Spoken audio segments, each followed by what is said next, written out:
Hafide and good morning, Guam. I'm Rebecca Elmore with PNC, bringing you your morning news first. Thanks for joining us. Topping your news this morning, lawmakers overrode the governor's veto of Bill 58, which now requires GUAM to construct a new Simon Sanchez High School through a 30-year leaseback agreement. Bill 58 is now law. Senators overrode Governor Calvo's veto of the measure with a vote of 13-2. Only Senators Tommy Morrison and Will Castro voted no on the measure. The bill's author, Senator Tom Adda, has maintained that this bill resolves the procurement issues that have stalled the construction of Simon Sanchez High School. Bill 58 requires GUAM to procure construction of a new Simon Sanchez High School through a 30-year leaseback program. It also requires GUAM to go with the lowest leaseback rate. However, Acting Governor Ray Tenorio has a different take on things. Lieutenant Governor Tenorio wrote a letter to Speaker B.J. Cruz saying that the leaseback process still has, quote, no guarantee or mechanism to safeguard against future protests, end quote.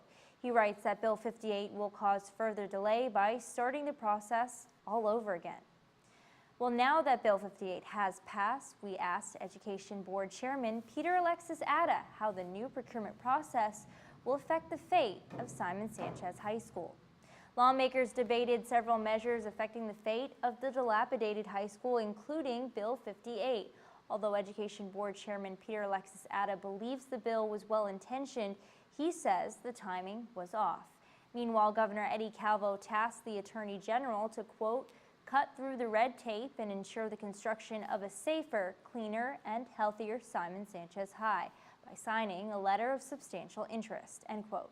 Governor Calvo also spoke out against Bill 58, saying, quote, we will be that much further from starting the fix. We will set ourselves up for even more protests, end quote. Nevertheless, Bill 58 succeeded, and as the legislature, the executive branch, GDOE, and now the AG each iron out the proper channels they've identified to fix the school, Simon Sanchez students continue to wait for a renovation they were promised years ago. Well, the latest Consolidated Revenue and Expenditures Report, or CRER, shows a $23 million budget shortfall for the month of April. The report shows the amount of money GUAM has collected through the month of April, and according to the report, GUAM is not collecting the money it was expecting to collect. Speaker B.J. Cruz says this latest report is very disconcerting. In fact, he says that if not for an additional $9 million in Section 30 funds, GUAM would have been over $30 million short.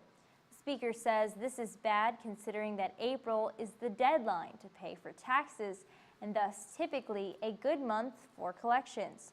Speaker Cruz says he does not know how GUAM will be able to make up for the shortage in collections with only 4 months left in the fiscal year.